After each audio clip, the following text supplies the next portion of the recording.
Karianne, première année qui a été fort chargée, différents dossiers, Mont-Sainte-Anne, troisième lien. On ajoute à ça, malheureusement, les inondations dans le coin de Baie-Saint-Paul. Donc, une année fort chargée, toute une mise en matière pour débuter. Tout un baptême, effectivement. Disons que mon équipe a été très, très efficace. On a été sur le terrain, mais on a eu beaucoup, effectivement, de gros enjeux. On s'ajoute à ça la traverse de l'île aux Coudes où il y a eu plusieurs problématiques aussi. Fait qu'on a rencontré plusieurs défis. Si on regarde pour la côte de Beaupré, ou si en partie avec Charlevoix, on parle de 129 millions qui ont été investis dans le comté depuis à peu près un an. C'est surtout à quel endroit vous avez investi le 129 millions? Ça dépend, c'est réparti dans les 4 circonscriptions. C'est sûr qu'on construit un hôpital à la Malbaie. Donc, il y a un gros montant qui est pour l'hôpital de la Malbaie aussi pour l'inflation. Mais sur la côte, il y a quand même des gros investissements. Pour le transport en commun, c'était vraiment une priorité pour les maires. On a mis 1,5 million de dollars. On aide des entreprises. Si on pense aux Trois-Couvents, par exemple, c'est des subventions de 315 000 dollars. On investit également dans le fait de faire du Mont-Sainte-Anne de la région de Québec, la destination de vélo de montagne. Donc, on a investi près de 300 000 $ aussi. Donc, on n'investit pas seulement en tourisme, pas seulement pour les entreprises, pas seulement pour le transport en commun. La somme du 129 millions, c'est vraiment un tout. Il y a aussi, bien sûr, l'action bénévole, encore un important montant. On parle de 200 000 $ qui est réparti aux gens qui travaillent au niveau bénévolement. Oui, ça, il y en a qui ne connaissent pas cette enveloppe-là. C'est l'enveloppe de la députée. Donc, les organismes à but non lucratif, les associations de sport amateurs peuvent me faire des demandes, par exemple pour une sortie scolaire, par exemple pour des enfants atteints d'autisme qui veulent faire un événement ou ramasser des sous. Bien, moi, je peux donner des montants comme ça. Donc, j'ai donné 200 000 $ dans la circonscription. Et juste en aide alimentaire, c'est 25 000 $ parce qu'on le sait, l'inflation, le prix des aliments, ça a touché beaucoup de personnes. Fait que j'ai réservé 25 000 $ que j'ai distribués ici sur la côte. C'est la Tablée 138 qui l'a eu. Sur l'île d'Orléans, également l'Association bénévole. Donc, des organismes qui font des paniers de Noël puis qui ont été redistribués. Pas de Noël, bien, à Noël, ils font des paniers de Noël, mais qui font des paniers alimentaires et qui donnent ça aux citoyens. Vous parliez tantôt du transport adapté, justement, de l'aide de 1,5 million. Donc, c'est vraiment pour... Il a touché entre autres Plus Mobile ici dans le secteur? Oui, ça, c'est transport en commun. C'est sûr que il y a beaucoup de gens qui s'installent sur la côte maintenant et qui travaillent à Québec. Donc, c'est dans l'air du temps aussi. On veut de plus en plus de transport collectif. C'est pour ça que ça s'appelle, maintenant, le MTQ s'appelle le MTMD, donc développement durable aussi. Et Benoît Bouchard, du côté de Bois-Châtel, en demandait. Les autres maires aussi, les citoyens en veulent. Il y a beaucoup d'étudiants aussi qui vont du côté de Québec. Donc, faciliter le déplacement des gens avec le transport en commun, c'était l'une des priorités et ça reste encore une priorité. Les aînés demeurent aussi très importants, je crois, autour de 500 000 $ qui ont été distribués en tout et partout. Oui, parce qu'il faut savoir qu'il y a plusieurs petites RPA qui sont en difficulté. Certains, c'est en raison du financement.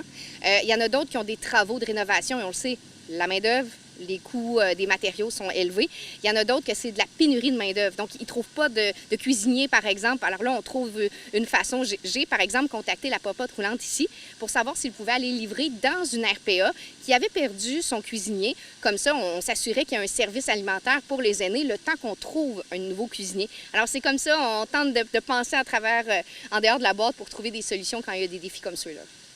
Aussi, des attraits qui va devenir majeur durant l'été, c'est déjà commencé, c'est le train qui est propulsé à hydrogène.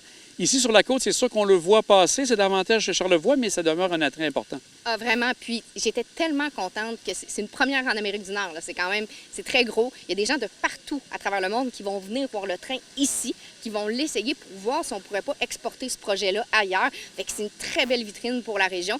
Mais les gens traversent la côte puis ils voient à quel point c'est beau entre le fleuve, justement, puis les montagnes se rendent jusque dans Charlevoix. Donc, ça met vraiment toute la circonscription de l'avant. Puis, à date, les commentaires que j'ai eus, là, les gens trouvent ça incroyable comme expérience.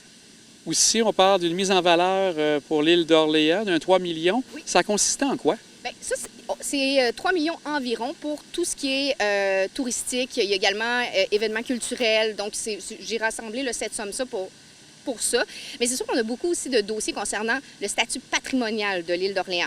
Donc, souvent, des gens qui veulent faire des rénovations, qui veulent faire des choses, on doit avoir l'autorisation du ministère. Donc, on a beaucoup de dossiers du cas par cas qu'on travaille de ce côté-là. Sinon, du côté de l'île d'Orléans, les navettes fluviales, on le sait ici, sur la côte de Beaupré, à Sainte-Anne, à quel point ça a été un succès. Alors moi, j'aimerais vraiment, vraiment emmener les navettes fluviales également du côté de l'île d'Orléans.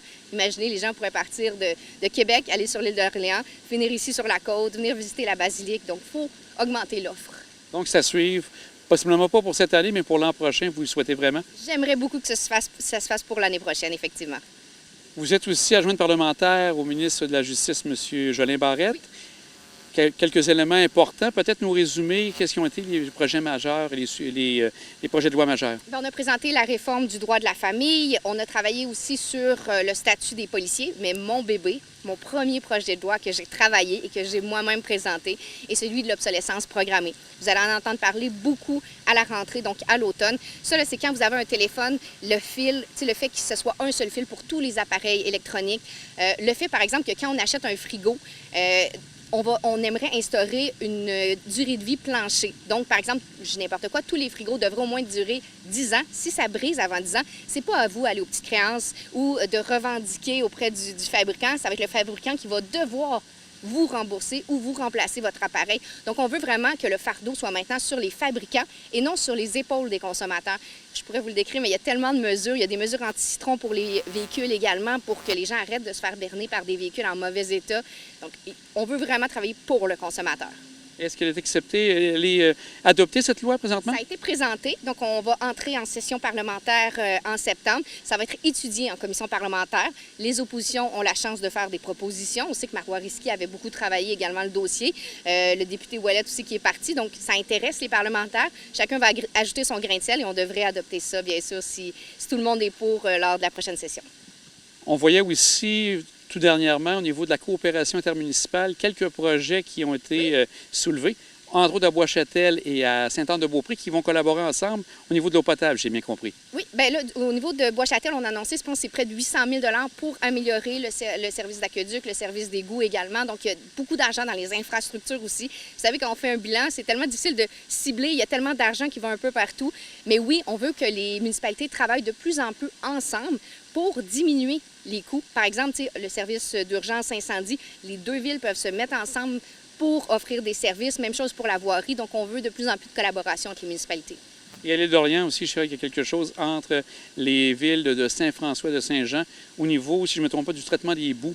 J'ai bien compris. Au niveau, c'est ça, il y avait un élément qui apparaissait là-dessus. Ici, du côté de l'île d'Orléans, vous savez, le 23 décembre dernier, il y a eu de grosses tempêtes, des intempéries. Donc, on a aidé les citoyens de l'île d'Orléans qui ont été touchés, notamment à la réhabilitation des berges, le nettoyage. Il y a des maisons qui avaient été touchées. Donc, on a fait un programme d'aide, justement, avec le ministère de la Sécurité publique pour les aider. Donc, chaque fois qu'il y a un événement comme ça, on répond présent puis on tente de jongler avec les défis. Et pour l'automne, bien, il y a sûrement ici sur la côte de Beaupré, vous êtes sûrement bien au courant. Le dossier du Mont-Sainte-Anne, oui. On va sûrement avoir à en discuter à l'automne, donc on attend sûrement des développements de ce côté-là. Oui, et j'espère, des développements bientôt parce que, vous savez, le canal de communication n'est pas coupé. On est encore en discussion avec le Mont-Sainte-Anne qui a récemment dans les médias dit qu'il allait présenter un plan d'investissement. Nous, on est clair à la CAQ, RCR, s'ils veulent rester en poste, doit investir massivement dans la montagne. Alors, on attend de recevoir ce plan d'investissement. Par la suite, les négociations vont se poursuivre, mais je fais mes représentations autant auprès du ministre Julien, autant de mon collègue Pierre Fitzgibbon que du premier ministre. Je le dis à quel point c'est important, la montagne, c'est notre carte de visite. Il y a tellement de visiteurs qui vont là, autant l'été pour le vélo de montagne, on veut justement en faire une destination, autant l'hiver avec le ski. Il faut à tout prix que ça se règle, ce conflit-là, pour que les entrepreneurs recommencent à souffler un peu puis réaccueillent les touristes qui parfois étaient plus frileux. Et pour l'été, ça ressemble à quoi pour vous? C'est vraiment une tournée de chaque municipalité. J'ai 27 municipalités, 4 MRC et je tiens à aller dans chaque municipalité. Moi, c'est comme si j'étais encore en mode électoral. Là. Je vais aller voir des entreprises la semaine prochaine de la côte, juste leur demander, êtes-vous satisfait? Qu'est-ce que je peux faire pour vous? Il y en a qui ne savent pas nécessairement qu'ils peuvent venir voir leurs députés pour demander des choses, pour faire des suivis. Quand ils cherchent du financement, on peut les aider là-dedans. Alors, je vais continuer à me faire connaître, continuer à la rencontre des citoyens. Bon, on vous souhaite un bel été, puis félicitations encore pour une première année. Merci beaucoup.